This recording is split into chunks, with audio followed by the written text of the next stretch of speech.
नमस्कार दोस्तों, easy engine Gypsy channel में आपका स्वागत है। दोस्तों ये जिप्सी के अंदर में ब्रेक ऑयल टॉपअप करना है। मेरे पास अभी KBX का ऑयल है। KBX का ऑयल जो है वो मैं यहाँ पे ब्रेक क्या होता है कि हमें कभी कभी है ना गाड़ी के अंदर में थोड़ा वो चेक भी कर लेना चाहिए। जैसे कि हो गया ये ब्रेक ऑयल। तो ये ब्रेक ऑयल का जो डिब्बी है ये इसके अंदर में एक यहाँ पे 2 मार्किंग है। तो उसके हिसाब से मैक्सिमम मिनिमम 2 लेवल रहते हैं। तो इसमें जो मैक्सिमम लेवल है वहाँ तक हमें फील करना होता है। इसके अंदर में ये आपको मैं एक कैप निकाल के बता देता हूँ। तो ये मेरे पास ऑयल ऑलरेडी मैंने लिया हुआ है, तो ये मैं यहाँ पे इसमें डाल दूँगा। ठीक है जी। इसमें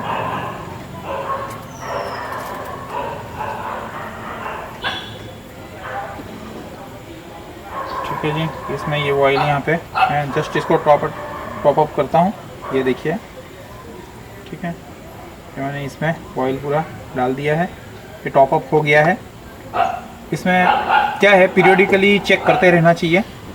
ऑयल अंदर कप के अंदर में ऑयल लेवल जो है वो मेंटेन रहना चाहिए। अगर वो एयर ले लेता है तो फिर वो ब्रेक पेडल का जो प्रेशर है वो फिर 1-2 बार प्रेस करने के बाद प्रेशर बनाता है, वो ब्रेक लगता है और फिर वो एयर रिलीज़ भी करती है। नीचे जो ब्रेक शू के पास में एक निप्पल लगी हुई है, वहाँ से वेंट करना होता है ऑयल। वहाँ पे वेंटिंग करेंगे तो फिर वहाँ से एयर निकलती है। तो इस तरह से, लेकिन वो ऑलरेडी उसका भी एक वीडियो तो अपलोड है ही, ब्रेक प्रेशर लाने के लिए कैसे ऑयल वेंटिंग करना है और ऑयल कैसे रिप्लेस करना है या टॉप अप करना है या चार्ज करना है, उसका ऑलरेडी एक वीडियो तो है ही। तो चलिए दोस्तों, एक विजुअल होता है, लुक लीजन फील होता है। लुक जो LLF जो करना होता है, लुक लीजन फील, उसमें एक आप विजुअल इंस्पेक्शन करेंगे तो उसके अंदर में जैसे कि मैंने अभी इसमें ऑयल डाला है, ब्रेक ऑयल डाला है, तो अगर उसका लेवल डाउन जाने से पहले मैं डाल दूँ तो फिर मुझे और कुछ परेशानी नहीं होगी और बाकी मेंटेनेंस भी ऐड नहीं होगा। नहीं तो अदरवाइज़ क्या होगा, एयर ले लेगा और फिर मुझे वो ब्रेक पेडल जो है वो लूज जाएगा या ब्रेक नहीं लगेगी, तो फिर उसके लिए मुझे काम करना पड़ेगा। तो ये नहीं करने के लिए क्या करना है कि हमें इसमें ऑयल जो है वो टॉप करके लेवल ले लेना है। ऐसा ही समवट सिमिलर अगर आप देखा जाए तो इसमें ये आप देख सकते हो कि यहाँ पे ये एक गेज है, ये बराबर ये इंजन ऑयल शो करता है। तो इसको ऐसे इस तरह से निकालना है। इसमें ये इंजन ऑयल का गेज है, ठीक है जी। तो इसमें भी यहाँ पे मार्किंग है हाई और लो। तो ये गेज के अंदर में भी गाड़ी का जो है उसको जो फ्लैट सरफेस पे खड़ी रखनी है। आप उसको फ्लैट सरफेस पे खड़ी रह के ये जो गेज है उसको पहले कपड़े से साफ़ कर लेना है। उसके बाद इसमें इंसर्ट करना है, अगेन पुल करना है। ऐसे खींचने पे क्या हो जाएगा कि यहाँ पे जो अंदर जो ऑयल है वहाँ तक का वो आ जाएगा। यहाँ पे मैक्सिमम ऑयल लेवल है। दूसरा एक चीज़ है कि यहाँ से ये ऑयल जो है उसको आप ऐसा देख के उसकी जो विस्कोसिटी जो है वो देख सकते हो। स्मेल लेके वो अगर बर्निंग की स्मेल आती है तो भी पता चल जाएगा कि ऑयल बर्न हो चुका है, तो अभी रिप्लेस करने की ज़रूरत है। तो ये भी एक आपका जो है LLF का ये पार्ट है। इसमें भी लुक लीजन फील आप इसमें से ये ऑयल भी जांच कर सकते हो और रिप्लेस करना है।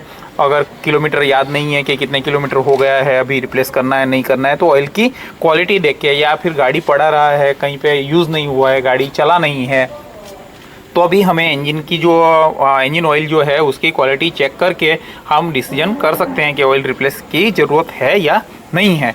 तो इस तरह से एक है। दूसरा, गाड़ी के अंदर में ये तो 2 चीज़ हो गई। दूसरी बात आती है कूलेंट की।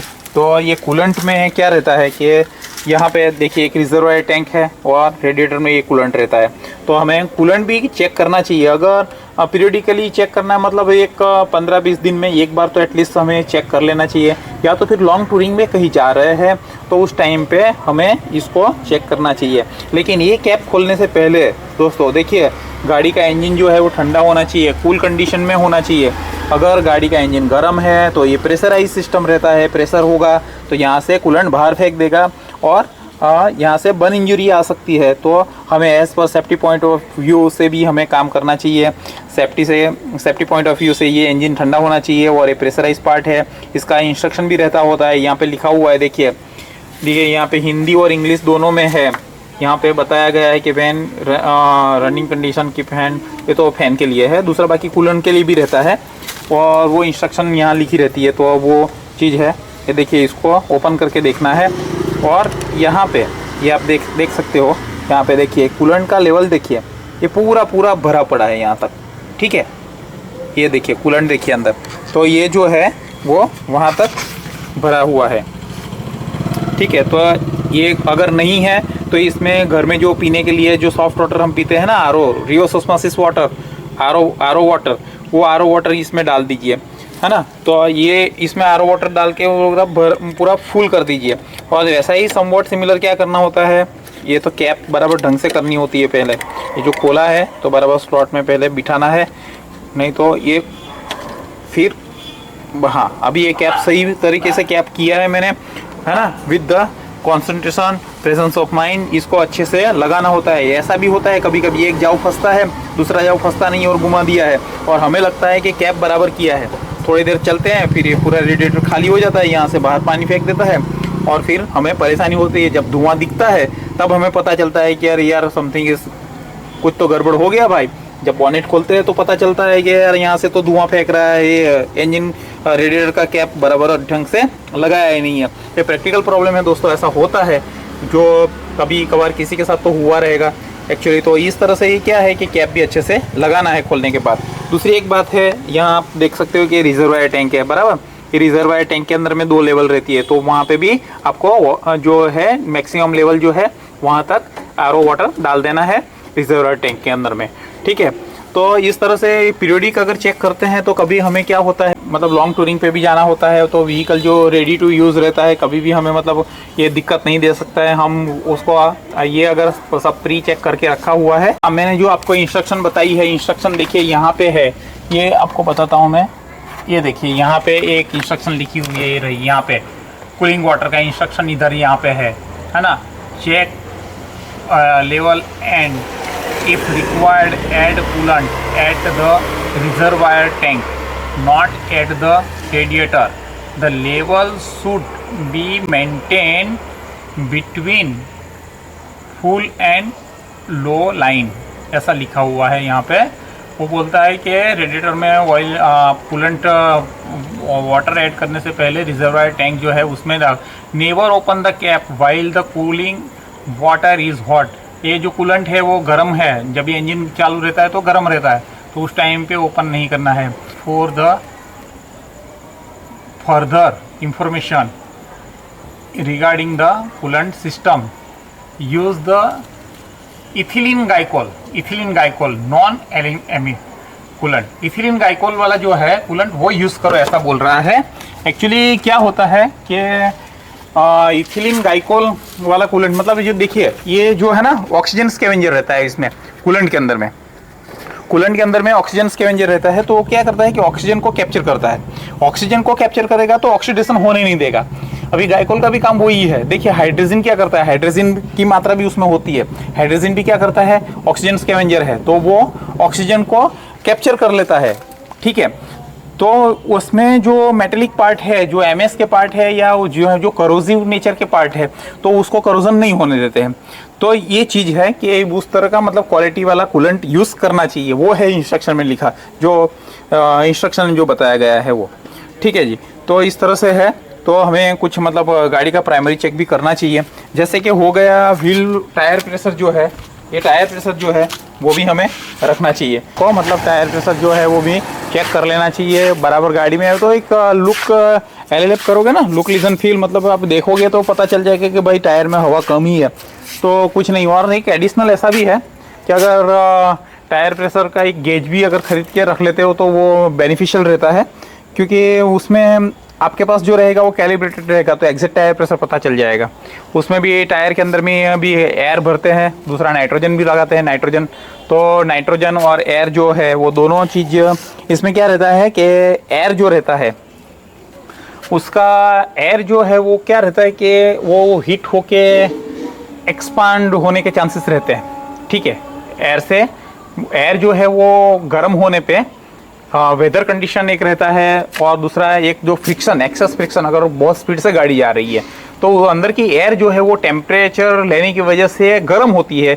गर्म एयर वॉल्यूम ज़्यादा बनाता है, तो क्या हो जाएगा कि there is chances to burst, tyre फूटने का चांसेस होता है, तो टायर वो फूट सकता है उससे, ठीक है। एक्सेस एयर भी एक्सेस है और टेम्परेचर भी ज़्यादा है, तो क्या हो जाएगा कि वॉल्यूम ज़्यादा बनाएगा और फिर टायर फूट सकता है। दूसरा एक चीज़ है कि अगर टायर में नाइट्रोजन अगर भरा है, तो नाइट्रोजन तो नॉन रिएक्टिव है बराबर, हवा में जो एयर में जो रहता है उसमें क्या रहता है 23% ऑक्सीजन होता है और 77% नाइट्रोजन होता है। तो वो नाइट्रोजन जो रहता है 77% वो नॉन रिएक्ट करता है, वो रिएक्ट करता नहीं है, उसका वॉल्यूम का टेम्परेचर से वो कुछ बढ़ता नहीं है। तो क्या हो जाएगा कि वो फिर वो जो वॉल्यूम बढ़ेगा ही नहीं, मतलब जो सेफ हो जाओगे। तो नाइट्रोजन भरना है टायर के अंदर, जो ओवर स्पीड में जो गाड़ियाँ चलती है तो उसमें नाइट्रोजन जो है वो एडवाइजेबल है कि नाइट्रोजन उसमें भरना चाहिए। तो ये चीज़ है। दूसरा, अगर टायर में प्रेशर कम है तो क्या हो जाएगा, व्हीकल अगर खड़ा है कोई एक जगह पे, जिप्सी अगर बहुत दिन से यहाँ एक ही जगह पे खड़ी है और हवा भी कम है, तो ये वाला पोर्शन जो है वो दब जाता है। तो टायर का जो शेप जो है वो टायर शेप अपना छोड़ता है, वो जो पोर्शन जो नीचे जो कांटेक्ट में आया हुआ है वो दबा होगा, उसमें थोड़ा सा डिटोरेशन आ जाता है, वो दबा हुआ रहता है। तो फिर आपको फील होता है गाड़ी कभी ऐसा कूद के चल रही है, थोड़ा उछल रही है गाड़ी, ऐसा लगेगा। वो पर्टिकुलर पोर्शन जब भी फ्लैट पोर्शन जब रोड पे आएगा तो उस टाइम पे वो फील आता है, और वो फिर ओरिजिनल वो शेप में नहीं आता है। उसमें क्या होता है कि उसमें जो उसको जो इलास्टिसिटी जो होती है, इस रबर के अंदर में जो इलास्टिसिटी जो होती है, इलास्टिसिटी और हो जाती है। कैसे, वो नीचे एक ही पोजीशन में रहा है, एयर कम है तो वो दब जाता है। अभी एक काफ़ी दिन से अगर गाड़ी एक ही जगह पड़ा है तो वो टायर जो है वो पोर्शन जो दबा हुआ है वो इलास्टिसिटी से प्लास्टिसिटी में चला जाता है, वो प्लास्टिक साइज में चला जाता है। It's not regain its original shape and size, वो अपना ओरिजिनल शेप एंड साइज नहीं करेगा, क्योंकि वो दब गया है। गाड़ी का जो सेल्फ वेट आता था वो सेल्फ वेट से वो दब चुका है नीचे, तो वो भी दब चुका है, तो वो ओरिजिनल शेप में आएगा नहीं।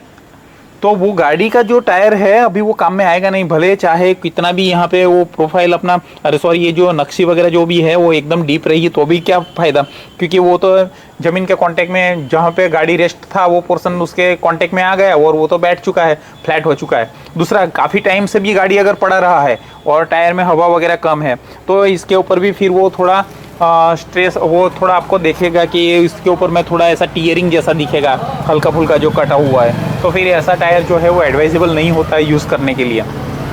तो चलिए दोस्तों, इतना काफ़ी है। आई थिंक ये सब आपको यूज़फुल रहेगा। ये थोड़ी जो हिंट, जो टिप मैंने दी, गाड़ी का जो नॉर्मल एक जो LLF करना होता है, नॉर्मल लुक लिजन फील, तो वो जो है। दूसरा, एक गाड़ी स्टार्ट करके एक इंजन का साउंड भी आप सुन सकते हो कि भाई इंजन मेरा ओके है या नहीं, कोई एबनॉर्मल साउंड है। या गाड़ी रोड पे जब चलाते हो तो उसको 10 की स्पीड पे, 20 की स्पीड पे भी कुछ साउंड सुन सकते हो।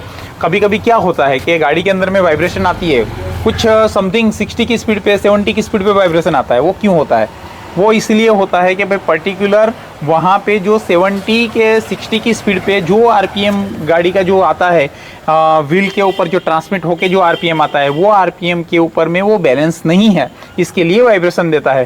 तो जो व्हील बैलेंसिंग जो है वो भी सही होना चाहिए, उसको जब भी है टाइम मिले तो उसको कर लेना चाहिए। दूसरा रहा अलाइनमेंट, कैसे चेक करना है। अलाइनमेंट चेक करने के लिए आपको स्टीयरिंग छोड़ना है, गाड़ी को पहले सीधे रोड के ऊपर स्ट्रेट करना है, स्ट्रेट करने के बाद स्टीयरिंग छोड़ देना है। तो वो गाड़ी किस तरफ जा रही है, सीधी सीधी चलनी चाहिए, लेफ्ट तरफ या राइट तरफ भागनी नहीं चाहिए। अगर ऐसा हो रहा है तो फिर अलाइनमेंट की भी ज़रूरत है। तो व्हील बैलेंसिंग हो गया, अलाइनमेंट हो गया, आपको मैंने इसमें जो ये कूलर, जो ब्रेक ऑयल है उसका लेवल बताया, ये कूलेंट का जो है, कूलेंट का कैसा सफिशिएंट, और रिजर्वायर टैंक के अंदर में जो लेवल लेना है वो बताया मैंने। इंजन का जो ऑयल का क्वालिटी किस तरह से चेक करना है, लॉन्ग पीरियड तक अगर गाड़ी खड़ा है, 6 महीने से ऑयल अंदर ऐसा ही पड़ा है तो किस तरह से चेक किया जाए वो मैंने बताया। दूसरा, टायर का मैंने बताया कि टायर का अगर प्रेशर वगैरह सही रखना चाहिए। और फिर अगर वो तो विजुअली पता ही चल जाता है कि भाई टायर में हवा कम है तो हमें हवा डलवानी चाहिए। नाइट्रोजन का क्या यूज़ है, क्या रोल है, वो भी मैंने बताया। तो चलिए दोस्तों, काफ़ी है। आपका दिन शुभ रहे और ये इन्फॉर्मेशन शायद आपको हेल्पफुल रहेगी। I hope so. आपका दिन शुभ रहे। धन्यवाद। जय हिंद।